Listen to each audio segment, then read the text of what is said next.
Nonviolence section. The case of Sorel. There would seem to be a significant exception to the picture of the socialist movement drawn here, Georges Sorel, who in his way proclaimed himself a socialist and yet proceeded to a highly disturbing celebration of violence. But by which authors and models was he actually influenced when, in 1908, he published his principal book?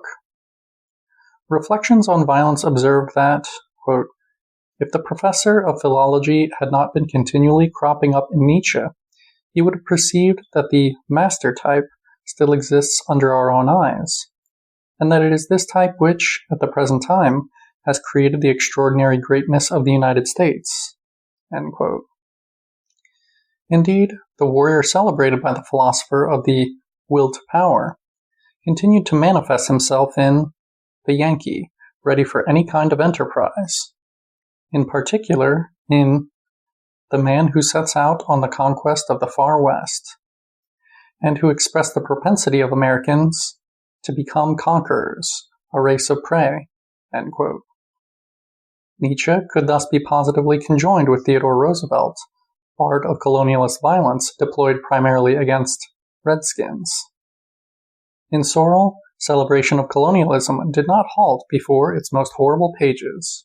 Quote, we know with what force Nietzsche praised the values constructed by the masters, by a superior class of warriors who, in their expeditions, enjoying to the full freedom from all social constraint, return to the simplicity of mind of a wild beast, become once more triumphant monsters.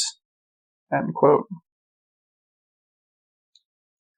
As well as in the agent of colonial expansion, according to Sorel, the figure of the warrior could also be embodied in the capitalist engaged in avoiding the waste of money involved in maintaining incapables, and determined to struggle with all his might on the battlefield of business. Hence, in addition to Theodore Roosevelt, Nietzsche could be conjoined with Andrew Carnegie. Beginning of long quote. When we are studying the modern industrial system, we should always bear in mind this similarity between the capitalist type and the warrior type. It was for very good reasons that the men who directed gigantic enterprises were named captains of industry. This type is still found today in all its purity in the United States.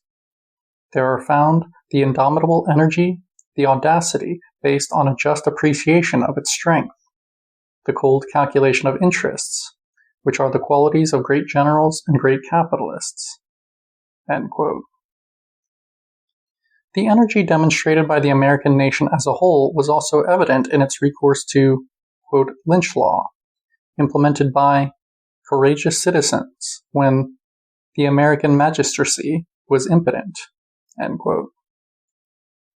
Taking the United States as its primary model, Reflections on Violence issued in the celebration of a colonialist and capitalist expansionism without rules and qualms, and even indirectly justified the lynching unleashed by racist violence. Sorel's contempt for social pacifism, on the one hand, and those who sought to ban war by, quote, submitting international conflicts to arbitration and arbitration between nations, on the other, was boundless. The distance of the author of Reflections on Violence from the socialist movement, more committed than ever at the time to denouncing the danger of war and militarism, is very clear. He was obsessed with the idea of imparting new vigor and vitality to a society that seemed stamped with irredeemable mediocrity and lassitude. This involved restoring the energy, not only of the subaltern classes, but also, and perhaps more so, of the dominant class. Quote, it is here that the role of violence in history appears to us as singularly great, for it can, in an indirect manner, so operate on the bourgeoisie as to awaken it to a sense of their own class sentiment. It was necessary to restore the bourgeoisie something of its former energy, that is, the great aim toward which the whole thought of men, who are not hypnotized by the event of the day, but who think of the conditions of tomorrow, must be directed. End quote. In short, beginning of long quote. Proletarian violence not only makes the future revolution certain, but it seems also to be the only means by which the European nations, at present stupefied by humanitarianism, can recover their former energy. This kind of violence compels capitalism to restrict its attentions solely to its material role, and tends to restore it the warlike qualities which it formerly possessed. End of long quote. Hence, even war might prove beneficial. The relationship between Sorel and Croce in this connection is illuminating. At the start of the First World War, the latter looked hopefully and enthusiastically to the socialism of state and nation that had emerged, or was in the process of taking shape, in the Second Reich, thanks also to the patriotic spirit and warlike energy of, quote, those socialists who felt themselves all one with the German state and its iron discipline, end quote. In pronouncing thus, the Italian philosopher referred to my revered friend Sorel, who had been the first to warn against the socialist demagogues of France, Britain, and Italy, end quote. In other words, the author of Reflections on Violence was invoked to act as godfather to the war communitarianism, which, in the first months of the conflict, celebrated its triumph in Wilhelm II's Germany.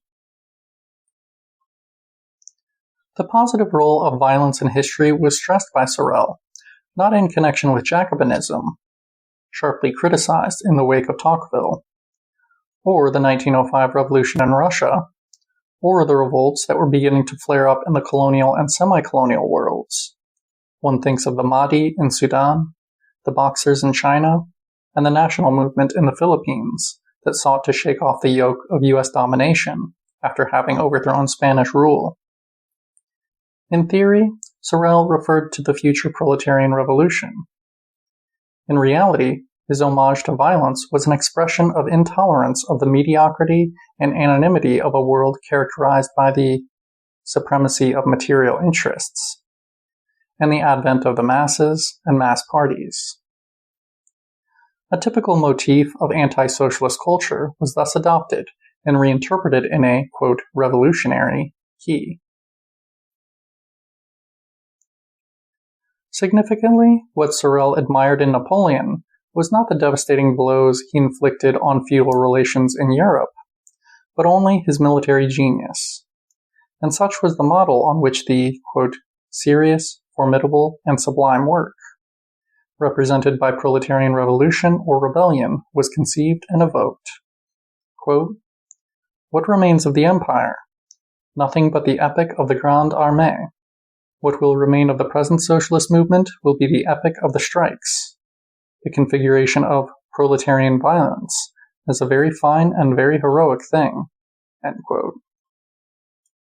Indeed, to put an end to an appallingly mediocre world, which in all its political and ideological dimensions had lost its vigor, its taste for risk, and faith in glory, Sorel summoned, quote, a proletarian violence which escapes all valuation, all measurement, and all opportunism. End quote. More than a social class or a socio-political order, the enemy seems principally to comprise the lassitude and vulgarity of the modern world.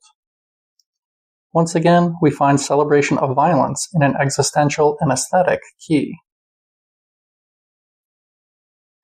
The energy, or violence of the dominant classes, including the most reactionary among them, was admired by Sorel with a view not only to the future, but also to the present. His depiction of the disorders that seemed for a time to endanger the Tsarist autocracy is symptomatic. Beginning of long quote. The recent troubles in Russia seem even to have shown that governments can count much more than there was supposed on the energy of their officers. Nearly all French politicians had prophesied the imminent fall of Tsarism at the time of the Manchurian defeats. But the Russian army in the presence of rioting did not manifest the weakness shown by the French army during our revolutions. Nearly everywhere, repression was rapid, efficacious, and even pitiless. End of quote. It is true that in 1919, when publishing the fourth edition of his book. In an appendix, Sorel ridiculed the Philistinism of the Entente, which, while imposing a homicidal embargo on Soviet Russia, presumed to brand the Bolsheviks as barbarians and inheritors of the, quote, Nordic barbarism of Wilhelm II's Germany. The French author possessed too sophisticated a historical culture to be able to adhere to the war ideology mobilized by the Entente against its various enemies. But this does not change the terms of the problem, or alter the overall significance of Reflections on Violence, which continued to indiscriminately denounce, quote, the frequently bloody tyranny of the French Revolution, end quote. In this same period of time, Sorel criticized Salvemini not for having encouraged Italy's intervention in the First World War, but for having opposed colonial war against Libya, that is, for having been unenthusiastic about colonialism. This critical judgment encompassed Italian socialists as a whole. They were, quote, recommencing their maneuvers in favor of savages. Having in their time acclaimed Menelik, they do not want Italy to fight the Albanians and the Arabs of Tripoli successfully, end quote. The horror of the First World War, which had broken out in the wake of the scramble to seize colonies, did not cool the enthusiasm of Sorel, who called for the great figure of Alfredo Oriani, eulogist of colonial expansionism, to be studied and honored. Quote, I pity the Italians who persist in not wanting to know one of their great thinkers. End quote. To conclude, ejecting him intellectually from the socialist movement, Gramsci underscored the close link that obtained between anti-Jacobinism and radical liberalism in the author of Reflections on Violence, while more peremptorily Sartre dismissed Sorel's fascist utterances. End of quote and end of section.